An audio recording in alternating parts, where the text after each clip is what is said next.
కొన్ని నిమిషాలు మీ వాక్యమును ధ్యానిస్తూ ఉంటున్నాం. మాతో మీరు మాట్లాడండి, మీ వాక్యం చేత మమ్మల్ని మీరు బలపరచమని నజరేయుడైన యేసు నామములో స్తుతించి ప్రార్థిస్తున్నాము తండ్రి, ఆమేన్. ఈ క్రిస్మస్ దినాలలో మనం ఎటువంటి వైఖరితోటి ఉండాలి, ఏ వైఖరితోటి మనం జీవించాలి అంటే మన యాటిట్యూడ్ ఎలా ఉండాలో అనేది ఒక 4 విషయాలు ఏక భాగంలో మీకు జ్ఞాపకం చేస్తాను. మొదటిగా మన యొక్క వైఖరి మనం ఎలా ఉండాలంటే క్రీస్తును వెతికే వారిగా ఉండాలి. ఇక్కడ చూస్తే 2వ అధ్యాయము 1వ వచనం నుంచి ఈ మాటలు మనం చదువుతుంటున్నప్పుడు ఇక్కడ యూదా దేశమునకు ఎవరు అంటే జ్ఞానులు వచ్చారు అని చెప్తూ ఉంటున్నారు. అక్కడ 1వ వచనం రాజైన హేరోదు దినములందు యూదా దేశపు బెత్లెహేములో యేసు పుట్టిన పిమ్మట తూర్పు దేశపు జ్ఞానులు యెరూషలేమునకు వచ్చి, ఎక్కడి నుంచి వచ్చారంటే తూర్పు దేశం నుంచి జ్ఞానులు యెరూషలేమునకు వచ్చారు.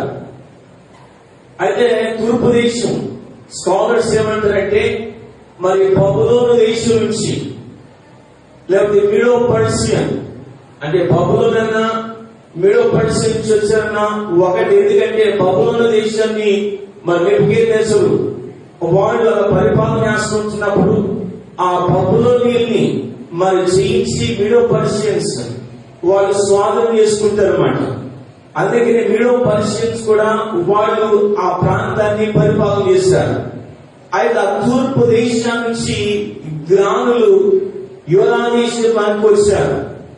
అక్కడ చూస్తే ఇంచుమించు మరి 100 కిలోమీటర్లు ప్రయాణం చేసి ఇక జ్ఞానులు వచ్చారు. అది ఈ రోజుల్లో 100 కిలోమీటర్స్ అంటే చాలా ఈజీ మాట. కానీ ఆ రోజుల్లో కొన్ని సంవత్సరాల క్రితం మరి 100 కిలోమీటర్లు ప్రయాణం చేయడం అంటే సామాన్యమైన విషయం కాదు. అది ఎన్ని రోజులు పట్టిందో, ఎన్ని నెలలు పట్టిందో మనకు తెలియదు. అక్కడ చూసి ఎందుకు వచ్చారు అని అంటే 2వ వచనంలో చూస్తూ ఉంటున్నాం. చదువుకుందాం. యూదుల రాజుగా పుట్టినవాడు ఎక్కడున్నాడు? యూదుల రాజుగా పుట్టినవాడు ఎక్కడున్నాడు? తూర్పు దిక్కున మేము ఆయన నక్షత్రము చూసి ఆయన పూజింపవచ్చుమని చెప్పిరి. యూదుల రాజుగా పుట్టినవాడు ఎక్కడున్నాడు? ఆయనను చూడడానికి వెతుక్కుంటా వచ్చాం. ఆయన ఎక్కడున్నాడు అని తూర్పు దేశపు జ్ఞానులు వస్తూ ఉంటున్నారు. చూడండి, ఈ జ్ఞానులు యూదులు అంటే యూదులు కాదు. ఈ జ్ఞానులు అన్యులు. ఈ జ్ఞానులు పేరు ప్రఖ్యాతులు కలిసిన వారు. ఈ జ్ఞానులు ధనవంతులు అయినప్పటికీ ఏం చేస్తారంటే యూదుల రాజుగా పుట్టినవాడు ఎక్కడున్నాడు ఆయన చూడాలని వెతుక్కుంటూ కొన్ని 100 కిలోమీటర్లు ప్రయాణం చేస్తూ కొన్ని రోజులు కొన్ని నెలలు ప్రయాణం చేసి యూదా దేశానికి వచ్చారు. అక్కడ రాగానే ఆ వార్త అడుగుతూ ఉంటున్నారు మాట. 3వ వచనం చదువుకున్నాం. హేరోదు రాజు ఈ సంగతి వినినప్పుడు అతడును అతనితో కూడా యెరూషలేము వారందరూ కలవరపడిరి. ఎప్పుడైతే ఈ వార్త విన్నారు, ఏ వార్త? యూదుల రాజుగా పుట్టిన వాడు ఎక్కడున్నాడు? ఆయన తూర్పు దేశపు జ్ఞానంలో వచ్చి అడిగినప్పుడు ఆ హేరోదు రాజు అక్కడ యూదులు కూడా ఏం చేశాడు? భయపడ్డారు, కలవరపడ్డాడు. కారణం ఏమిటి అని అంటే రాజు అంటే నేను కదా రాజుని, యూదా దేశాన్ని పరిపాలించే రాజు నేను. అయితే నేను కాకుండా ఇంకా రాజు ఎవరు పుట్టారు అని చెప్తూ ఉంటున్నారు. ఒక భక్తుడు ఇలా అన్నాడండి, పేరు ఎవరో తెలియదు కానీ ఒక భక్తుడు ఇలా అన్నాడు అన్నమాట. ఈ లోకంలో శిష్యుడిగా పుట్టి ఒక పిల్లలుగా పుట్టి రాజు అయిన వారు ఉన్నారు. కానీ ఒకే ఒక రాజు శిష్యుడిగా పుట్టడం ఒక్కసారి చరిత్రలో జరిగింది అని చెప్పాడు మాట. చూడండి, ఈ లోకంలో శిష్యుడిగా పుట్టి రాజు అయి సింహాసనం పరిపాలించిన వారు ఎంతో మంది ఉన్నారు. కానీ చరిత్రలో ఒకే ఒక్క రాజు శిష్యుడిగా పుట్టాడు. ఆయనే ప్రభు అయిన క్రీస్తు. ఆ రాజుగా పుట్టిన వాడు ఎక్కడున్నాడు? మేము వెతుక్కుంటూ వచ్చాం. అని అన్నప్పుడు అప్పుడు రాజు ఒక ఆజ్ఞ ఇస్తుంటున్నాడు. 4వ వచనం చదువుకున్నాం. కాబట్టి రాజు ప్రధాన యాజకులను ప్రజలలో నుండి శాస్త్రులను అందరినీ సమకూర్చి క్రీస్తు ఎక్కడ పుట్టినని వారిని అడిగిన. వీళ్ళొచ్చారు కదా, వెతుక్కుంటూ వచ్చారు తూర్పు దేశ జ్ఞానులు. అయితే వారు అడిగిన మేరకు ఏం చేస్తాడు, ఎక్కడ పుట్టాడు లేఖనాలు వెతకండి అని చెప్తూ ఉంటున్నప్పుడు ఆ ప్రక్కన శాస్త్రులు ఆ యాజకులందరూ కూడా లేఖనాలు తిరిగేస్తా ఉంటున్నారు. యూదుల రాజుగా పుట్టినవాడు ఇక్కడ ఉన్నాడా, ప్రవచనంగా ఉన్నదా అని తిరిగేస్తుంటే అప్పుడు వాక్యాన్ని చదువుకుంటున్నారు. 5వ వచనం చదువుకున్నాం. అందుకు వారు యోదయ బెత్లెహేములోని ఏలయనగా యోదా దేశపు బెత్లెహేమా, నీవు యోదా ప్రధానులలో ఎంత మాత్రము అల్పమైన దానవు కావు. ఇశ్రాయేలును నా ప్రజలను పరిపాలించు అధిపతి నీలో నుండి వచ్చును అని ప్రవక్త ద్వారా వ్రాయబడి ఉన్నదనేవి. అక్కడ లేఖనాలన్నీ తిరిగేసిన తర్వాత ఒక కంక్లూషన్ వచ్చారన్నమాట. ఏంటంటే ఒక ప్రవక్త అంటున్నాడు, ఏమంటున్నాడంటే యోధా దేశం యోధా ప్రధానులు ఎంత మాత్రం అల్పులైనో కాదు అని బెత్లెహేము గురించి మాట్లాడుతూ వాళ్ళ లేఖనాలు తిరిగేసి చెప్తుంటారన్నమాట. యూదుల రాజుగా పుట్టినవాడు ఎక్కడ ఉన్నాడో వెళ్తున్నప్పుడు యోధా దేశం బెత్లెహేములో పుట్టాడు అని ప్రవక్త వచ్చాడు. ప్రియమైన దేవుడే కదా, ఈ జ్ఞానులు ఎవరంటే యూదులు కాదు. ఈ జ్ఞానులు ధనవంతులు, ఈ జ్ఞానులు పేరు ప్రఖ్యాతిగాంచిన వారు. అయితే వారికి ఉన్న ఆశ ఏమిటంటే యూదుల రాజుగా పుట్టిన వారిని మేము చూడాలి, క్రీస్తుని మేము చూడాలి అనే తపనతోటి కొన్ని రోజులు కొన్ని నెలలు ప్రయాణం చేసి వచ్చారు. ప్రియమైన దేవుని బిడ్డలారా, ఈ క్రిస్మస్ దినాలలో ఏంటంటే క్రీస్తును వెతికే వారిగా ఉండాలి, క్రీస్తు దగ్గరకు వచ్చే వారిగా మనం ఉండాలి. వాక్యాన్ని చదువుకుందాం. యెషయా గ్రంథము 55వ అధ్యాయము 6వ వచనాన్ని చదువుకుందాం. యెహోవా మీకు దొరుకు కాలమునందు ఆయనను వెదుకుడి, ఆయన సమీపంలో ఉండగా ఆయనను వేడుకుని. చాలండి. ఇక చూస్తే యెహోవా మీకు దొరుకు కాలమందు ఆయనను వెదుకుడి. ఆయన దొరికే కాలంలోనే ఆయనను మనం వెతికే వారు ఉండాలి. ఆయన మనకి సమీపంలో ఉండగానే ఆయన దగ్గరకు వచ్చేవారిగా మనం ఉండాలి. ఇంకో మాటను కూడా చదువుకుందాం. యాకోబు రాసిన పత్రిక 4వ అధ్యాయము 7వ వచనం. యాకోబు రాసిన పత్రిక, ఆ దేవుని యొద్దకు రండి, అప్పుడు ఆయన మీ యొద్దకు వచ్చును. పాపులారా మీ చేతులను శుభ్రం చేసుకుని, విమర్శకులారా మీ హృదయమును పరిశుద్ధపరచుకోండి. ఇక్కడ చూస్తే దేవుని యొద్దకు రండి, అప్పుడు ఆయన మీ యొద్దకు వచ్చును. ఆయన క్రిస్మస్ దినాల్లో ఏం చేయాలంటే దేవుని యొద్దకు వచ్చేవారిగా, ఆయన దొరుకు కాలంలోనే ఆయనను వెతికే వారిగా మనం ఉండాలి అనేది జ్ఞాపకం చేస్తూ ఉంటున్నాడు. ఎందుకంటే ఆయన దొరికే కాలం ఇది. ఒక కాలం రాబోతుంది, దేవుడు దొరకడప్పుడు ఆయన దగ్గరికి రావడానికి అవకాశం ఉండదు. అందుకనే సమయం ఉండగానే, ఆయన సమీపం ఉండగానే ఆయన దగ్గరకు రండి అని అంటున్నాడు. ప్రేమను దేవుని బిడ్డలారా, ఈ లోకాన్ని విడిచిపెట్టిన తర్వాత పర్లేదులే, ఇంకొక ఛాన్స్ ఉంటది, ఇంకొక అవకాశం ఉంటది అంటే ఉండదు. ఒకవేళ కనుక యేసు క్రీస్తు పరిశుద్ధులను తీసుకువెళ్ళడానికి వచ్చేటప్పుడు పరిశుద్ధులందరూ అర్థపడతారు. అది యేసు క్రీస్తు తోటి అలా ఉంటున్నప్పుడు, యేసు క్రీస్తు సంఘం కొరకు వచ్చి వెళ్ళిపోయినప్పుడు ఏంటంటే ఒకవేళ కనుక ఆ తీర్పు ఆ సమయం వచ్చినప్పుడు తర్వాత యేసు క్రీస్తు దొరికే కాలం కాదు. వెళ్ళిపోయిన తర్వాత ఒకవేళ ఏంటంటే చివరిగా ఏమంటే వైట్ థ్రోన్ జడ్జిమెంట్ మాట, యేసు క్రీస్తు ధవళ సింహాసనం కూర్చుని ఆయన తీర్పు తీర్చబోతుంటున్నాడు. అయితే అక్కడున్న అన్బిలీవర్స్ అవిశ్వాసులందరూ కూడా ఆయన ధవళ సింహాసనం నిలబడబోతుంటున్నారు. ఆ సమయంలో ప్రభువా నన్ను క్షమించు అంటే కుదరదు మాట. అది యేసు క్రీస్తు దొరికే కాలం కాదు. ఇదేంటంటే కృపాకాలం. యేసు క్రీస్తు దొరికే కాలం ఉన్నాం. అందుకనే ఆయన నువ్వు వెతకండి, ఆయన దగ్గరకు రండి, అప్పుడు ఆయన మీదకు వచ్చును అని వాక్యం తెలియజేస్తుంటుంది. ప్రేమ దేవుడా, దేవుణ్ణి మనం వెతికే వారికి ఉండాలి. ఇక క్రిస్మస్ దినాల్లో క్రీస్తును వెతికే వారిగా మనం ఉండాలి. అయితే ఇక్కడ చూస్తే జ్ఞానులు యేసు క్రీస్తుని వెతుక్కుంటూ వచ్చారు. మనం ఎలా ఉంటున్నాం? క్రీస్తును వెతుక్కుంటూ ఆయన దగ్గరకు వచ్చి ఆయనతోటి మనం సహవాసం చేసి వారు ఉంటున్నామా లేనా అనేది మనం పరిశీలన చేసుకోవాలనేది ప్రభుపేట మీకు మనం చేసుకుంటున్నాను.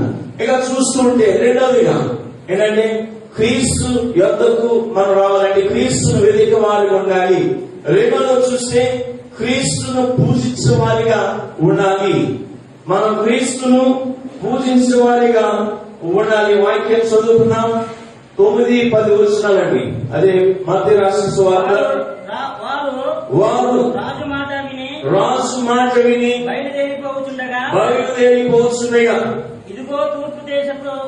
ఇదిగో తూర్పు దేశమున వారు చూసిన నక్షత్రము ఆ శిశువు ఉండిన చోటికి నీళ్లుగా వచ్చి నిలుసు వరకు వారికి ముందుగా నడిచెను. వారు ఆ నక్షత్రమును చూచి అత్యానంద భరితులై ఇంటిలోనికి వచ్చి తల్లి అయిన మరియను ఆ శిశువును చూచి సాగిలపడి ఆయనను పూజించి చాలండి. ఇక్కడ చాలా స్పష్టంగా వాక్యం తెలియజేస్తుంది. ఇక్కడ ఏంటంటే వారి ఇంటిలోనికి వచ్చేవారు జ్ఞానులు. ఎంతమంది జ్ఞానులు? ముగ్గురు ఉందండి. ముగ్గురు అనుకుంది అక్కడ.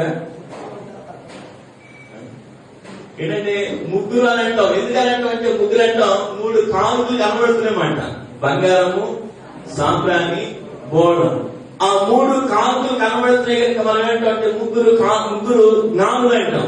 కానీ వాక్యం తెలియాల్సిన ఎంతమంది జ్ఞానులు వచ్చారో వ్రాయబడినా ఏమో ముగ్గురు వచ్చారో లేకపోతే ఇంకా ఎక్కువ మంది వచ్చారు.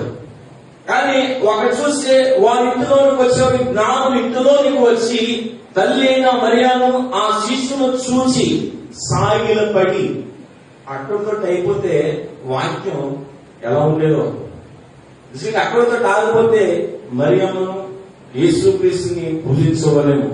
కానీ వాక్యం స్పష్టంగా తెలియజేస్తారు. ఇంట్లోకి వచ్చి తల్లి అయిన మరియను ఆ శిశువును చూచి సాగిలపడి నెక్స్ట్ ఏంటండి కాదు ఆయనను పూజించి. ఎవరిని? యేసుక్రీస్తుని మాట. ఆయనను పూజించి. ఎవరు పూజించారు? యేసుక్రీస్తును పూజించారు. నిజంగా అంటే అక్కడ తల్లి అయిన మరియను చూశారు, శిశువును చూశారు. వారు సాగిలు పడ్డారు. సాగిలు పడి ఎవరు పూజిస్తున్నారంటే ఆయనను.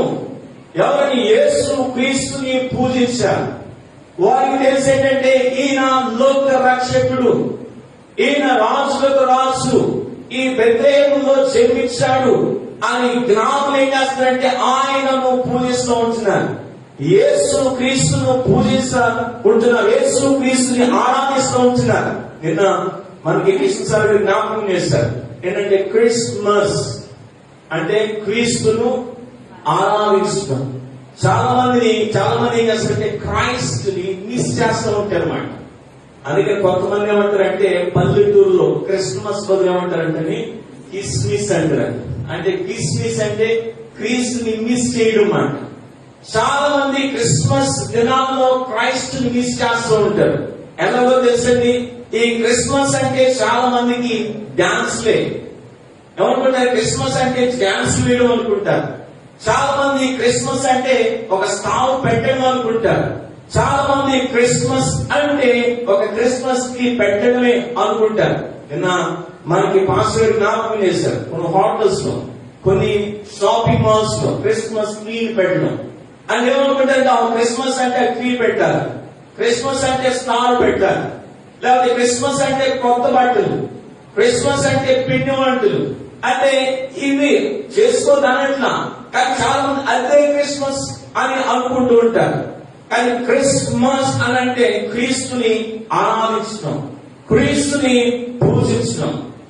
అయితే మనం ఆ క్రీస్తుని ఎందుకు పూజించాలి, ఆ క్రీస్తుని ఎందుకు మనం ఆరాధించాలి అని అంటే, మనం సమాధానం లేకుండా జీవిస్తున్న మనల్ని యేసు క్రీస్తు మనకి సమాధానాన్ని ఇవ్వడానికి, ఆయన సమాధానకర్తగా వచ్చాడు కనుక ఆయనను మనం పూజించాలి. నీవు నేను, లేకపోతే మీరు నేను శాపంలో ఉన్నాం. ఆ శాపం నుంచి విడిపించడానికి యేసు క్రీస్తు శాపగ్రస్తుడయ్యాడు. అందుకనే మనం ఏంటంటే ఆయనను పూజించే వాళ్ళని ఉండాలి. మీరు నేను పాపం ఉన్నాం, అయితే పాపం నుంచి విడిపించి మనల్ని పరిశుద్ధంగా చేయడానికి యేసు క్రీస్తు ఒక పాపిగా శిక్షించబడ్డాడు. అందుకనే ఆయనను మనం పూజించాలి. మీరు నేను అంధకారంలో ఉన్నాం, అయితే అంధకారం నుంచి ఆశ్చర్యకరమైన వెలుగులోనికి మనల్ని నడిపించడానికి యేసు క్రీస్తు ఒక వెలుగుగా ఈ లోకంలోనికి ఉదయించాడు. అందుకని ఆయనను మనం పూజించేవారిగా, ఆయనను గణపరిచేవారిగా ఉండాలి. అందుకని ఆయన లోక పాపాలను మోసుకుని పోయే దేవుని గొర్రెపిల్లగా వచ్చాడు, మనల్ని విమోచించాడు. కనుక మనం ఏం చేయాలంటే క్రిస్మస్ దినాల్లో ఆయనను పూజించేవారిగా, ఆయనను ఘనపరిచేవారిగా, ఆయనను మహిమపరిచేవారిగా ఉండాలి. ప్రియమైన దేవుని బిడ్డలారా, ఈ క్రిస్మస్ దినాల్లో ప్రాముఖ్యంగా మనం ఆయన యొక్క బర్త్ ని, అంటే యేసు క్రీస్తు పుట్టికలు జ్ఞాపకం చేసుకుంటున్నాం. ఎందుకంటే ఆయన నా కొరకు ఈ లోకంలోకి వచ్చాడు, ఆయన వల్లే నేను ఇలా ఉన్నాను, ఆయనను విమోచించాడు, ఆయన నాకు ఒక నిరీక్షణ ఇచ్చాడు, నన్ను నడిపిస్తూ ఉంటున్నాడు అని మనం ఏం చేయాలంటే ఆయనను స్తుతించేవారిగా, ఆయనను పూజించేవారిగా, ఆయనను ఘనపరిచేవారిగా మనం ఎవరు పూజించాలి? కేవలం యేసు క్రీస్తుని మాత్రమే, యేసు క్రీస్తుని మాత్రమే మన ఘనపరిచేవారు ఉన్నారు. ఎందుకంటే వాక్యం స్పష్టంగా తెలియాల్సింది, జ్ఞానులు ఎవరు పూజించారు? ఆయనను పూజించారు. అని యేసయ్యను పూజించారు. మనం కూడా యేసయ్యను పూజించేవారుగా, ఆయనను ఘనపరిచేవారుగా, ఆయనను మహిమపరిచేవారుగా మనం ఉండాలి అనేది మీకు జ్ఞాపకం చేస్తూ ఉంటున్నాను. ఎప్పుడైనా మన దేవుడి సన్నిధికి వచ్చినప్పుడు, దేవుడి సన్నిధిలో ఉన్నప్పుడు మనం తప్పుకోకుండా ఆయనను ఘనపరిచేవారు ఉండాలని ప్రభు పేట మీకు మనం చేస్తుంటున్నాను. ఈ క్రిస్మస్ దినాల్లో మన వైఖరి ఎలా ఉండాలంటే, మొదటిగా క్రీస్తును వెతికేవారు ఉండాలి, రెండవదిగా క్రీస్తును పూజించేవారిగా ఉండాలి, మూడవదిగా మనం చూద్దాం క్రీస్తుకి కానుక ఇచ్చేవారిగా ఉండాలి. ఆ కత్తిని మన చేతకుండా వచ్చింది. తమ పెట్టెలు విప్పి బంగారును సాంబ్రాణిని బోళమును కానుకగా ఆయనకు సమర్పించి. ఇక్కడ చూస్తే ఆ జ్ఞానులు తమ పెట్టెలు విప్పి, ఎన్ని పెట్టెలు ఇచ్చారో కదండి, వారు ఆ పెట్టెలు విప్పి కానుకలు, అక్కడ చూసే కానుకలు వారు తమ పెట్టెలు విప్పి బంగారము సాంబ్రాణి బోళమును కానుకలుగా ఆయనకు సమర్పించారు. మనం ఇచ్చేది, మనం కూడా కానుకలు వేసేది. ఏ కానుక చేద్దాం? పాట పాడుకున్నాం ఏంటండి, గొర్రెనైతే అది జ్ఞాననైతే కానుకలు అర్పిస్తూ ఆ పల్లవి ఆ శరణం ఒకసారి పాడుకున్నాం. జ్ఞానినైతే కానుకలర్పింతు, గొర్రెనైతే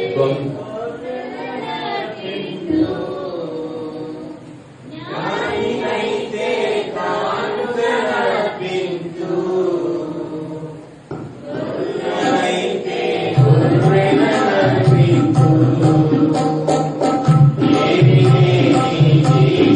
గొర్రెనైతే గొర్రెనర్పింతు.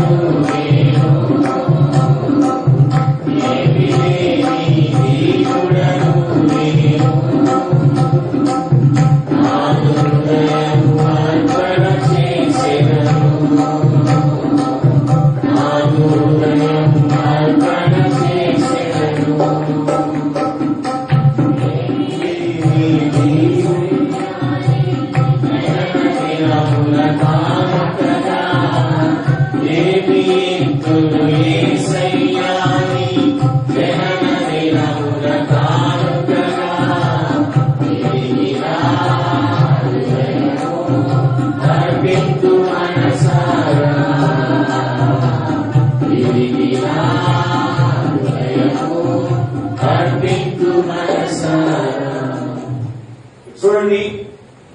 జ్ఞానినైతే కానుకలు అర్పించు, గొల్లనైతే గొర్రెలు అర్పిస్తూ అని పాటుపడుతూ మనం చెప్తున్నాం. ఏమీ లేని దీనుడను నా హృదయాన్ని ఇస్తాను.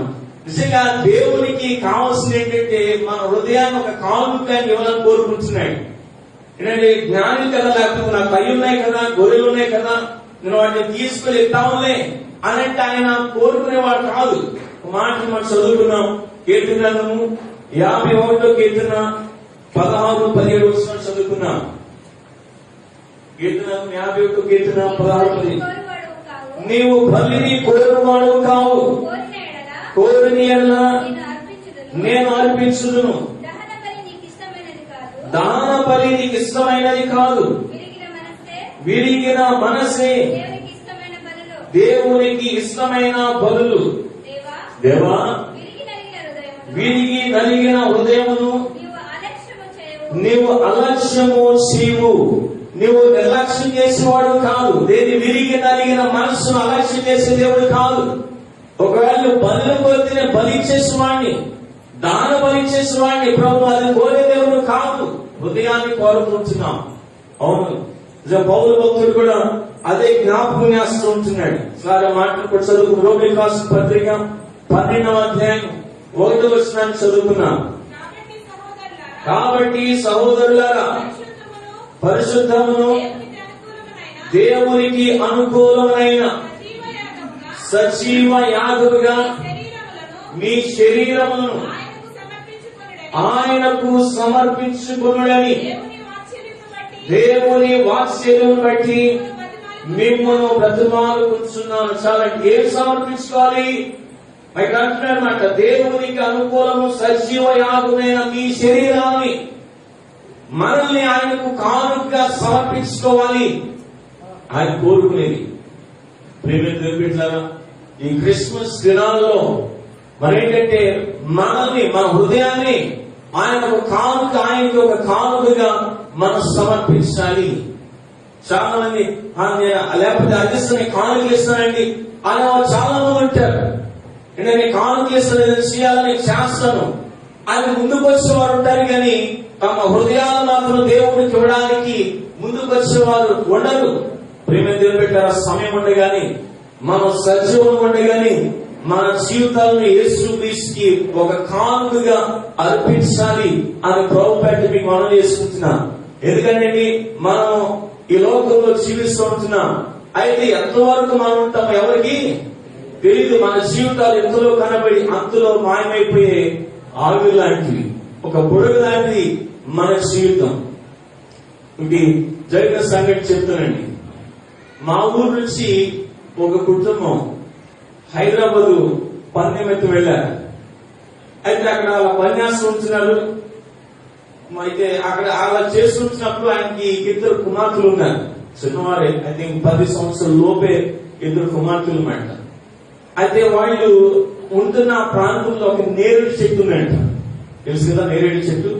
ఆ నేరేడు చెట్టు ఉంటే ఆ కుమార్తెలతో తండ్రిని అడిగారంట, నాన్న మరి నేరేడికాయలు మేము తింటాం, నేరేడికాయలు కొయ్యమా అని అంటే, అప్పుడు తండ్రి అన్నాడంటే సరే నేను కోస్తాలే, అయితే రేపు నేను నేరేడు కోసేసి మీకు ఇచ్చి నేను డ్యూటీకి వెళ్తానని చెప్పాడంట. అప్పుడు ఆ నైట్ పడుకున్నారు. ఉదయాన్నే లేచారన్నమాట. భార్య వ్యక్తులు ఇద్దరు లేచారు, పిల్లలు ఇంకా లేగల. అయితే గొప్ప ఆయన మరి ఫ్రెష్ అప్ అయ్యి మరి నేరేడుకాయలు కోసి పిల్లలకి ఇచ్చి మరి డ్యూటీకి వెళ్ళాలని ఆలోచిస్తుంటే గొప్ప పైకి వెళ్ళి మేడ మీద ఉంటే అందుతూ ఉంటే ఆ మేడ మీద పెట్టకూడదు కదండి. ఆ గోడ మీద నిలబడి అలా నేరేడుకాయలు కోస్తూ ఉంటున్నాడు. అలా కోస్తూ ఉంటే ఎలా స్లిప్ అయిందో ఆ కాలు స్లిప్ అయ్యి అలా పడిపోయాడండి. అలా వేరే డాబా మీద అలా పడిపోయాడు. అయితే ఆ పైన అక్కడ ఓసులు ఉన్నాయంట. ఆ తలలో ఆ ఓసులు దిగిపోయి ఆ వ్యక్తి అక్కడికక్కడే చనిపోయాడు. పెట్టారా ఏంటంటే పిల్లలకి నేరేడు కలిపోయాలి. వాళ్ళ ఆశను తీర్చిన ఒక తపనతోటి ఆయన పైకెక్కాడు. ఎప్పుడైనా అనుకున్నాడు ఒకవేళ పడి చచ్చిపోతానని? ఎప్పుడు కూడా అనుకోలే. అంటే ఏ సమయంలో ఏమి సమస్య ఎవరికి తెలియదు. అందుకే మనం సత్యం ఉండగానే మన జీవితాలను దేవునికి ఒక కానుకగా సమర్పించుకోవాలి, ఆయనకు మనల్ని అప్పగించుకోవాలి. ఎప్పుడైతే ఆయనకు మనల్ని అప్పగించుకుంటామో ఒక నిరీక్షణతోటి మనం జీవిస్తాం. ఈ లోకాన్ని విడిచిన, ఈ లోకంలో కన్ను మూసిన ఎక్కడుంటాం? పరలోకంలో ఉంటామని నిరీక్షణతోటి మన ముందుకు సాగుతాం. ఒకవేళ కనుక మన జీవితాన్ని క్రీస్తుకి సమర్పించకపోతే, ఆయనకు కానుకగా మనం ఇవ్వకపోతే, మనం ఆ నిరీక్షణతోటి మనం సాగలేమండి. ప్రార్థనకు వచ్చి వెళ్ళినా మన జీవితాన్ని ఆయన సమర్పించకపోతే ప్రయోజనమేమీ లేదు. అది క్రిస్మస్ దినాల్లో మరొకసారి దేవుడు మనతో మాట్లాడుతున్న ఏంటంటే, మన జీవితాన్ని, మన ప్రాణాన్ని ఆయనకు కానుకగా సమర్పించే వారు ఉండాలి. చోటుగా మనుషులు క్రిస్మస్ దినాల్లో ఏం చేయాలి? మన వైఖరి ఎలా ఉండాలి? మొదటిగా క్రీస్తు వేదిక వారికి ఉండాలి, క్రీస్తుని పూజించే వారికి ఉండాలి, క్రీస్తుకి మన కానుకను అర్పించే వారికి ఉండాలి. మూడవది, నాలుగవదిగా చూస్తే దేవుని మాటకు లోబడే వారిగా మనం ఉండాలి. 12వ వచనాన్ని చదువుకున్నాం. తరువాత హేరోదునొద్దకు వెళ్ళవద్దని స్వప్నమందు దేవుని చేత బోధింపబడిన వారై వారు మరి యొక్క మార్గమున తమ దేశమునకు తిరిగి వెళ్ళిరి. ఈ జ్ఞానులు చూస్తూ ఉంటున్నాం. ఏంటంటే జ్ఞానులు క్రీస్తుని వెతుక్కుంటూ వచ్చారు, జ్ఞానులు క్రీస్తుని పూజించారు, జ్ఞానులు క్రీస్తుని కానుకలను సమర్పించారు. ఇప్పుడు జ్ఞానులు దేవుని మాటకు లోబడుతూ ఉంటున్నారు. ఏంటంటే ఏ రోజు చెప్పిన ఏంటంటే, మీరు ఆ క్రీస్తుని పూజించి, ఆ రాజును పూజించి మరలా నా దగ్గరికి రండి, నా దగ్గరకు వచ్చి చెబితే నేను వెళ్ళి ఆ రాజును పూజిస్తాను అని చెబితే, అప్పుడు ఇక జ్ఞానులు వచ్చి యేసుక్రీస్తును పూజించి కానుకలు సమర్పించిన తర్వాత ఎక్కడికి వెళ్ళాలి? వేరే దగ్గరికి వెళ్ళాలి. ఎందుకంటే ఆ రాజు రమ్మన్నాడు కనుక. అయితే ఏ రోజు రాజు ఎందుకు రమ్మనంటే, నిజంగా యేసుక్రీస్తుని ఆరాధిద్దామని ఉద్దేశంతో రమ్మన్నాడా అంటే లేదు మాట. అంటే యూదులు రాజుగా ఒకవేళ ఎవరు పుట్టారు ఆ తెలిస్తే ఆ వ్యక్తిని చంపేయాలని ఉద్దేశంతో, కుట్రతోటి ఆ మాట మరి చెప్పారు. అయితే అందుకని స్వప్నమందు దేవుడు మాట్లాడుతూ ఉంటున్నాడు మాట. ఏంటంటే ఏ రోజు దగ్గరికి వెళ్ళవద్దు, మీరు వేరే మార్గాన వెళ్ళండి అని చెప్పినప్పుడు దేవుని మాటకు లోబడి వెళ్ళిన వారు జ్ఞానులు. దేవుని మాటకు వారైనసరంటే లోబడ్డారు, దేవుని మాటకు విధేయులయ్యారు. ప్రియమైన దేవుని బిడ్డలారా, మనం కూడా దేవుని మాటకు లోబడే వారు ఉండాలి. దేవుడు మనం ఏం చెప్తే, దేవుడు దాసు ద్వారా మనతో మాట్లాడుతూ ఉంటాడు, దేవుని వాక్యం ద్వారా మనతో మాట్లాడుతుంటున్నప్పుడు దేవుని మాటకు మన ప్రాధాన్యత ఇచ్చేవారిగా మనం ఉండాలి. ఇంకో మాట చదువుకున్నాం. మొదటి సమయ గ్రంథము 15వ అధ్యాయం 22వ వచనాన్ని మనం చదువుకున్నాం.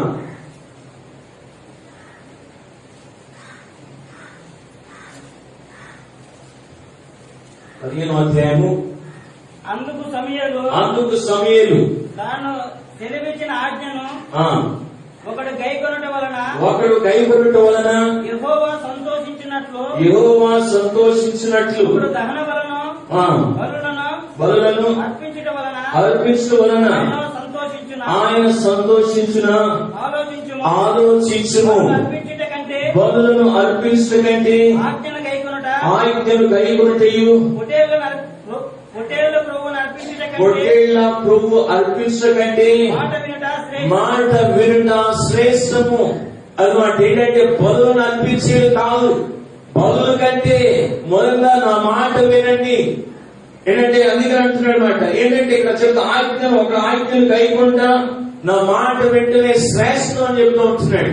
అంటే దేవుని మాట వినడం అంటే ఏంటంటే దేవుని మాటకు లోబడడం, దేవుని వాక్యానుసారంగా అంటే దేవుడి మాట ప్రకారంగా నడవడమే ఆయన మాట వినడం అంటే. అదే కోరుకునేది. ప్రేమ దేవుని బిడ్డలారా, ఏంటంటే దేవుని మాటకు మనం విధేయులుగా జీవించాలి, దేవుని మాటకు మనం లోబడే వారు ఉండాలి. అది జ్ఞాపకం రాసిన పత్రిక 1వ అధ్యాయం 22వ వచనం చదివినట్లయితే అక్కడ చెప్తూ ఉంటారన్నమాట.